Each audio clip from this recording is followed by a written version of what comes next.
That's stuff. Hey, we got stuff. We got stuff. Hey, our producer is giving us the high sign that we're live. All right, We're live.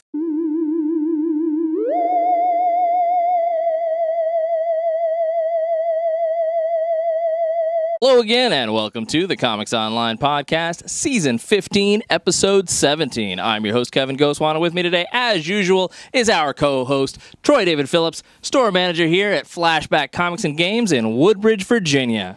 Okay, now, Kev. Yes, sir. Got a special friend out there. Hey, Dina, Dylan, how are y'all doing? We're going to talk some comics. Keep your language clean, please. Dylan is a gentleman, but he is very, very young. Okay. Yes. We'll try. Yes. On this half. The second half, when we go to the store, we have some things to swear about tonight. We're going to keep it out of this video that you're watching right now. That's right. But the second half, once we go to the restaurant, there will be lots of swearing, and it involves Marvel Comics. We're not going to, that's all you need to know right now. But stay tuned for that, or scroll down to the next one if you're on my page. So we'll be swearing about Marvel Comics, or we'll be swearing by Marvel Comics? A little of each. Okay. Yeah, so look forward to that. There's your teaser. Teaser. Yeah. You tease. I do. Stop that. So, this week, we've got our top 5. This is our top 5 comics. This is the Flashback top 5. Yes, indeed. I'm going to give you the first of my 5. Or should I start? Did you want to start? No, start. You know, you should just go through your 5, and then we're going to go and do something a little bit different this week and talk about things that we've enjoyed lately and go a little bit more in depth on those. Yes, indeed. So pay close attention here. The first in my top 5 this week comes from Avatar Publishing. I love Avatar Comics, and anybody who knows me knows this. They have done such books as Ferals. They do the series Crossed, the ongoing series Uber, the ongoing series God is Dead, and they did the limited series Rover Red Charlie. And right now they are doing this book called Dark Gods. We're up to issue number 3. I'm going to hold it up as soon as I put my microphone down. Here, but you keep talking and I'll hold it up. Okay. Dark Gods number 3, ladies and gentlemen. Okay. So, different from God is Dead, where the gods look like, they're more human incarnations. You know, Zeus, like you would expect to see him, Apollo, Balder, Thor, all the others, like you would expect to see them. The Egyptian gods, a little bit different with their animal heads, their falcon heads, their jackal heads, etc. These gods, the dark gods, they look more like the monsters of chthonic mythology. They are tentacled and, just amorphous and horrific, monstrous. And they have also human agents, a cult, if you will, that they have manipulated, and that cult is trying to gather up sacrifices, the blood sacrifices, to bring the gods through.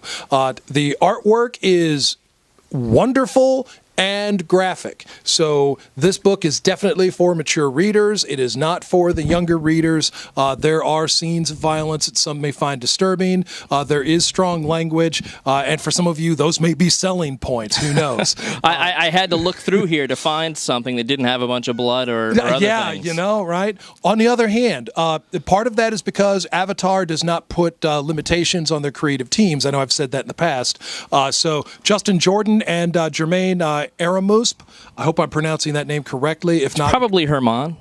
You could punch me in the face when you meet me at a convention. Baltimore Comic-Con, I'll be there this year. Just try to work around this side at Wallop, and I will apologize at that point in time. But definitely that's a thing. Avatar, Dark Gods, issue number 3. It's beautiful. I think I'll actually have some variant covers on that. The wraparound covers on these things have all been spectacular. Avatar tends to multi-cover practically anything they do. Yeah. They give you some nice for a dark. I'm sorry, not for Dark Gods. For God is Dead, like there's End of Days, and there's an Iconic, and then there's the Carnage wrap. Yeah. They give us on Uber. They give us War Crimes and the Iconic and the Propaganda. But in any event. My next pick, my number 2 pick, jumping over to Dark Horse, Sergio Aragonés has done another Groo series. If you read the Groo versus Conan series from last year, that was hysterical. Now we have another Groo series, Groo the Wanderer. There was a tagline from the old Epic Comics line where they talked about the advancements of mankind and the things that we did, our arts, our sciences, and then Groo sets us back a century.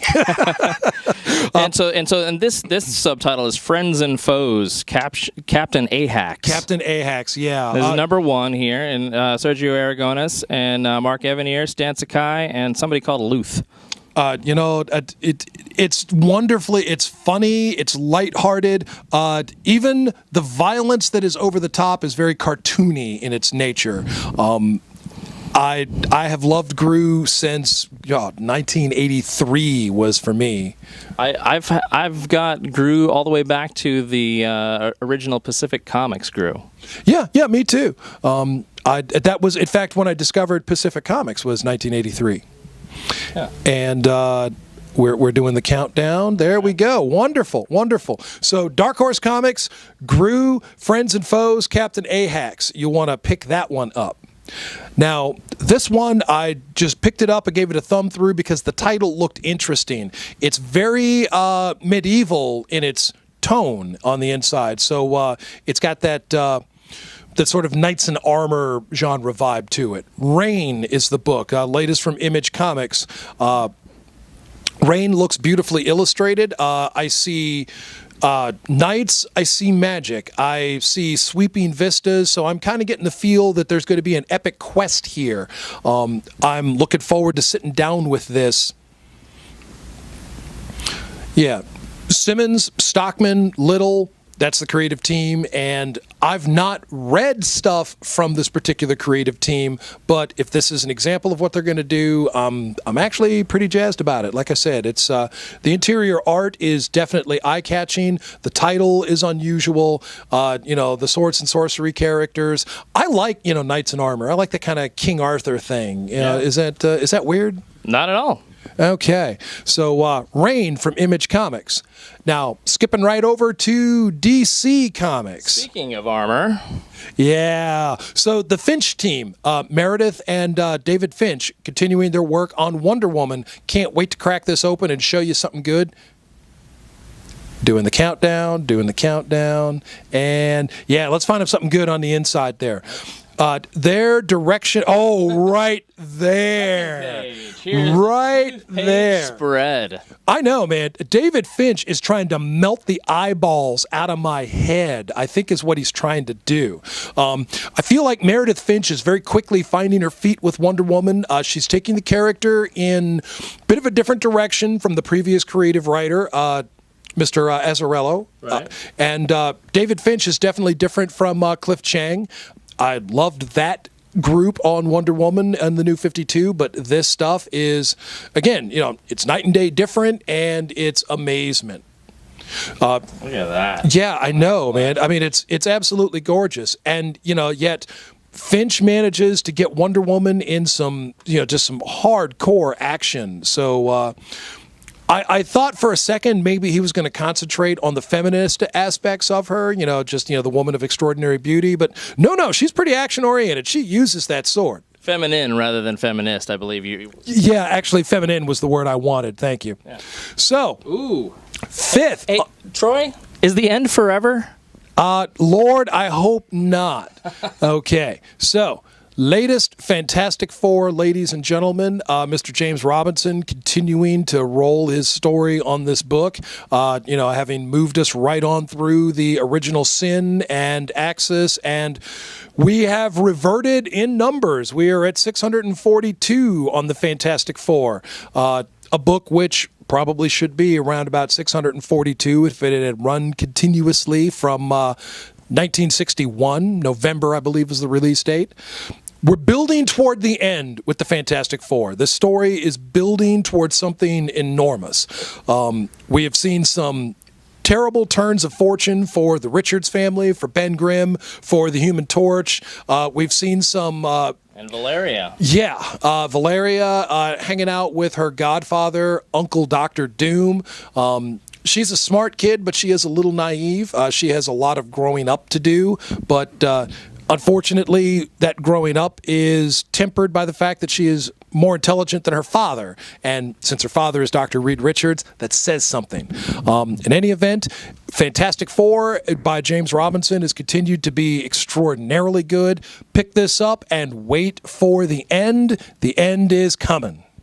All right. So there's your top 5. Yep. I'm going to do my top 5. Are you now? I am, and I'll have you hold these up. No longer Image. This is Marvel's Icon imprint. Brian Michael Bendis brings us Powers #1, and you might think, Powers #1 came out a long time ago, and you would be right. But if you've watched all of the episodes of this show, you might remember that we announced many months ago that Powers is coming to PlayStation Network as a television show. And if you want to flip back to that photo, it's almost to the very back. You'll see the cast and yes, right the cast photo, and I think that's kind of valuable, particularly for somebody like me who is rather TV centric with my comic book reading. And Michelle Forbes, you'll notice over there. And then Ensign Rowe, Michelle Forbes, Ensign Rowe Laren, as well as Admiral Kane from Battlestar Galactica reboot. And let's not forget the role that she played. She was the character Dawn in the film Swimming with Sharks, which also starred Kevin Spacey. All right. Well, we like her very much. Yes, we do. And you know who else we like is Eddie Izzard. I always call him Izzard, but he says it Izzard, so it's his name, so we might as well let him have it. You'll see that he's in the cast as well, and I love everything he does, so it's a win. So if we videoed him shopping for vegetables at the grocery store, you would watch that video? I might, because he would make it hilarious. So that's my first pick from this week. Oh, and by the way, those of you who have already read Powers #1, whether it's individually or in some sort of collected edition, I believe, just on a quick flip through this, I believe this is basically a relaunch, a reprint of that original stuff. So don't be too upset if this is not new material. My second pick for this week, Buffy the Vampire Slayer Season 10, number 11. And honestly, I'm a little behind on Season 10, and I'm kind of looking forward to catching up. I've been buying them, but I haven't been reading them for some stupid reason, because they started out very strong. Yeah, he gets like all the variants, every issue. I always want the Chen cover. By the way, Troy, give me the Chen cover. Do you? Yes. Yeah. I want the Chen cover. Is it Joe Chen or the other Chen? They're sisters, and I don't remember which is which.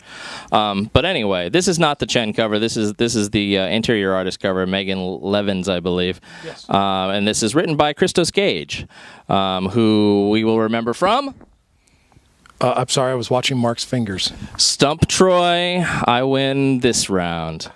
Anyway, quality stuff, and we've got a little Buffy and Spike on the cover, and who doesn't love them? A little Buffy and Spike.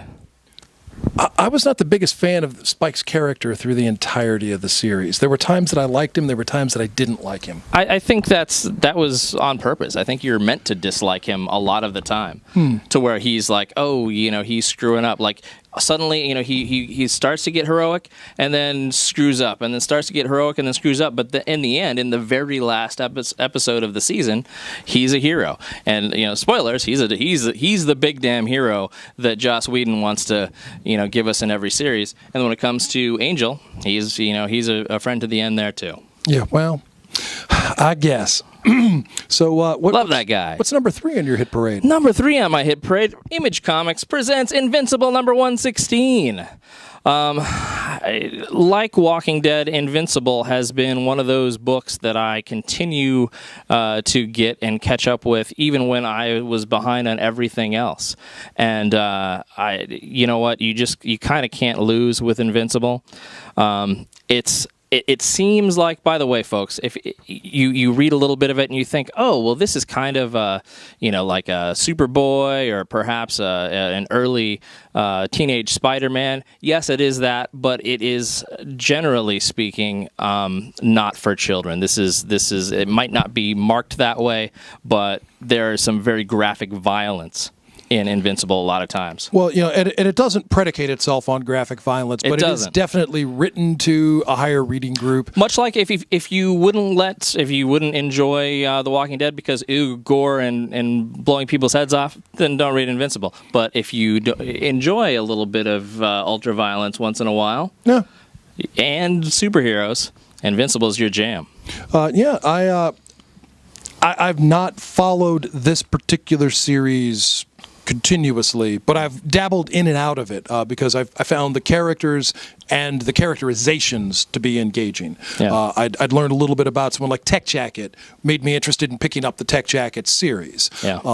I had read a series that was called Pact, which had several of the characters brought together.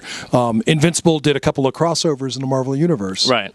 With Ultimate Spider-Man and... No, it was just regular Spider-Man. Regular Spider-Man. Regular Spider-Man. And it was like a Marvel team-up type. Yeah. Yeah. That was odd. It was. You won't but see it was that cool. again anytime. Yeah. It was odd, but it was cool. Yeah. So yeah. So my next pick, and by the way, Brittany, this is just one pick. Doctor Who, the 11th Doctor, number 7, and Doctor Who, the 12th Doctor, number 4. And Titan Comics is really just pumping these out, and they make an excellent supplement for those of us Whovians and or hooligans who... My God, Tom Baker at 80? He's 80. I feel so old. A 2-disc set. Oh my God. They got some ads on the back. Anyway. I'm sorry. For those of us hooligans and Whovians who are waiting... patiently for the next season to start around. After Christmas, we've got quite a wait before the new series starts in September-ish, and this helps us not have to wait because we can get our Doctor Who stories monthly. We can get 10th Doctor, 11th Doctor, and 12th Doctor stories every month from Titan Comics. Ta-da! Yeah. 12th Doctor here by Robbie Morrison, Dave Taylor, Mariano Laclostra, and Luis Guerrero. And then this 10th Doctor by Rob Williams and Warren Pleece. And colors by Hi-Fi. And colors by Hi-Fi. My last one, obviously I went with 2. I can't pick. I want Spider-Verse. Everything Spider-Verse all the time. So we've got Spider-Verse Team Up number 3. Maybe do these one at a time. Spider-Verse Team Up one of 3. And this is everything coming out this week. Spider-Verse Amazing Spider-Man Part 5, which is, of course, Amazing Spider-Man number 13, is what Troy is about to show you with an amazing cover featuring a bazillion people. This is the interior, of course, of Spider-Verse Team Up number 3. And... featuring a Spider-Girl reunion. A Spider-Girl reunion. And, of course, as I said here, this is Amazing Spider-Man. He's going to show you here. What do you think? There you go. Yeah. And this is Dan Slott's writing it, of course, still. And art by Giuseppe Camuncoli and Cam Smith, with Justin Ponsor doing the colors, I believe. And... get the cover on that. Oh, yeah. You didn't get the cover of Amazing Spider-Man. My bad. I jumped right ahead there. And then my third spider pick for this week is going to be Scarlet Spiders number 3. And I would have thought Scarlet Spiders, this is just some crazy spin-off. I don't really need this. Well, you don't, because the main Spider-Verse book and Amazing Spider-Man is probably all you need. But these have been fantastic stories with great writing and great art, and it's been my favorite comics of the month. Outside of The Walking Dead, which is always a win because I'm a freak for them, but Marvel-wise, Spider-Verse have been my favorites for the past couple of months here. Really now? Yeah, been enjoying them. Well, yeah. So those are my top 5. You might say that they're top 8, but This isn't MySpace. This is my top 5. You like that? That was cute. All right, thank you. Thank you. So Kev, I had a chance to sit on the couch and pick up my pile and go backwards a little bit, and give that second read. Sometimes you have to do that. Yeah. Now, I don't know if you jumped in at the beginning of the Marc Millar series, Jupiter's Legacy. I didn't. Okay, well, you should have. If you liked the series, do you remember Mark Waid's Kingdom Come? With Absolutely. the really beautiful Absolutely. art by Alex Ross? Yeah. Okay, so the gist of the story, you have the older generation heroes, the younger generation heroes, and the clash that comes from that. We're going to come back around to that premise later, but go ahead. So in Jupiter's Legacy, this is the crux of the story, is in fact the younger generation rebelling against the older generation of heroes, sort of taking over and instituting a new order of things and actually, offing their parents and mentors. And this is not a DC book. This is Image. Image, okay. So, this is one of the variants from Jupiter's Legacy. And, the writer of Kick-Ass and the artist of All-Star Superman joined forces to create the greatest superhero epic of this generation. So we in this 5th issue, which has taken a really long time to come out, we have our young hero, and our young hero has sort of been raised in secret by his parents, who are on the run because they don't want to be arrested and killed. But he still insists on sneaking out and helping people, even though they're supposed to be living in disguise. It goes badly. He gets found out. He gets led into a trap. His parents have to come save him. Their cover's blown, and action aplenty. Marc Millar writes. Frank Quietly illustrates. You might remember Frank Quietly for Quietly. Thank you. And now I can't think of All-Star Superman. All-Star Superman. And of course, he did X-Men back in the day. Yes. Very naturalistic. I always liked his faces, especially in. I guess that was New X-Men. They were calling the book at the time. Yeah. It's still considered the X-Men during Grant Morrison's run. Right. And that was. Great stories from Grant Morrison, but what caught my eye and made me pick up first the trade and then the individual issues was Quietly's artwork. It was just, and it was the faces. I mean, really, it was just something. They do stand out, and the funny thing is they're very similar to each other. He has a very distinctive style, but at the same time, it's very expressive. Mm-hmm. It's not similar to really anybody else around, but his. The emotion really shines through with his artwork. Yeah, there was when I came back to comics after my 11-year hiatus, Quietly, Gary Frank was another one. Mm-hmm. Chris Bacallo. Those 3 names just all sort of jumped out at me. I was like, I hadn't read things that these guys had done before, but now that I'm seeing it, I want to read that. And while I was sitting on the couch going through Jupiter's Legacy the second time, because it had been so long, I mean, this book needs to come out more frequently. That's my one complaint. But I picked up again. I don't know if you've had time to read this yet, but I don't have it. I don't. Is this worth it? Spider-Man and the X-Men. Okay, Peter Parker, Spider-Man. He's keeping a secret identity still, but Spider-Man is taking a job at the X-Mansion. Now, this book, publishing cycle-wise, comes after Wolverine and the X-Men has ended. I believe it replaces the book on the title. In any event, Spider-Man is at the mansion, and he's teaching the young students who don't really have the greatest respect for him. He's not a mutant after all, and he sees things differently than they do.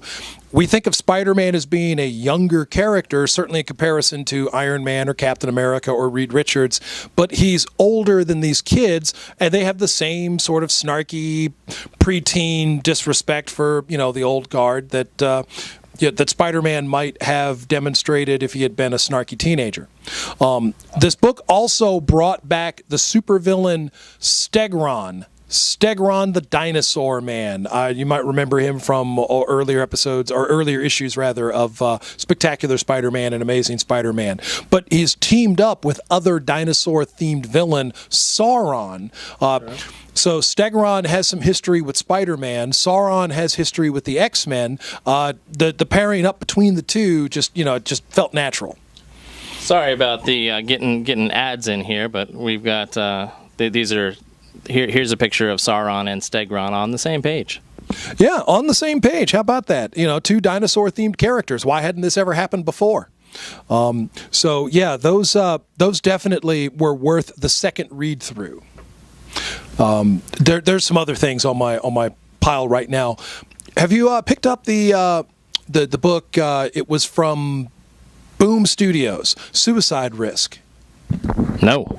Oh, well, I'll have to tell you about that book sometime. We'll have to spend some time talking about that. It's definitely, I'm trying to binge read. The idea of suicide bums me out. If it's like Suicide Squad, that's fine, but the idea of people killing themselves like really bums me out, and I'm not into that. Well, long story, very, very short. It starts out with a cop, and he's on, they try to arrest some supervillains. You know, normal police, heavily armed, taking down some supervillains. Most of the villains get away, but one guy they capture. However, our heroic cop loses a lot of the people in his squad, and they give him some convalescent leave. They give him some time to decompress, and I guess that you're a suicide risk at that point. Okay. So in any event, he goes and just uncovers much, much larger subplots as the book unfolds. It's definitely worth checking out. I'm trying to binge read 12 through 21 if I could find that kind of unbroken spare time. All right. So my thing for this week, for things that I have read all the way through. I'm sorry, I got to back up a page here. This is right. That's too good. Yeah, a little bit of a Defenders action in S.H.I.E.L.D. Hey, we're going to get some Defenders eventually on Netflix, so we might as well introduce them to the S.H.I.E.L.D. comic book. Now, when we first talked about S.H.I.E.L.D., we were thinking that they were either a some sort of cross-dimensional thing from the cinematic universe. In reality, now that I've read issues 1 and 2, those that have come out yet, basically they've just been retrofitted. These characters from the television show have been retrofitted into the comics, and it isn't some sort of here we are suddenly in this other Marvel universe. No. Apparently they've just always been there, and we've got all of our favorite characters from the show now in their own comic book series. Well, Coulson has been in Secret Avengers for a little while now. Yeah, for a long time. But this team as a team. Is now, has its own comic book now, and it's in a similar situation to what you'll see on the cinematic universe. Oh, definitely. Yeah. I like how they. They've needed to bring in these younger characters. Yeah. They've needed to cut those last vestiges of the Silver Age characters who were staying eternally timeless, while simultaneously being older. Right. But the World War II holdovers, all of the characters that were Howling Commandos, we really needed to sort of move them over and focus on the Maria Hills, the Victoria Hands, the Phil Coulsons, characters that aren't attached to World War II. Yeah, and here we've done it, and we've really got a new batch of S.H.I.E.L.D. agents and leaders, for this new age that we have that we've kind of borrowed, I guess, from the cinematic universe. And so these characters have been just kind of retrofitted. And that's kind of the important thing that I wanted to mention, because I think before I was saying, there was some dimensional thing. There wasn't. They were just all of a sudden, look, these characters have been around here all along, and they all know each other much like they do in the show. So those two universes are still discrete universes. Yep. And when you talk about the Marvel Universe, listeners and watchers and children of all ages, we've got a problem, and it's called Secret Wars. More about that on part 2 of Comics Online podcast, season 15, episode 17, because I'm going to need to do some swearing, folks, and I'm sorry. It's maybe first we should get you a beer, get some food in your belly, calm you down. Maybe. All right, ladies and gentlemen, that's part 1. We're going to go have some dinner. Come back to us for part 2. And we'll also see you next week. Yes, we will. from leaping tall buildings to going off like gamma bombs. Switch your internet browser to ComicsOnline.com.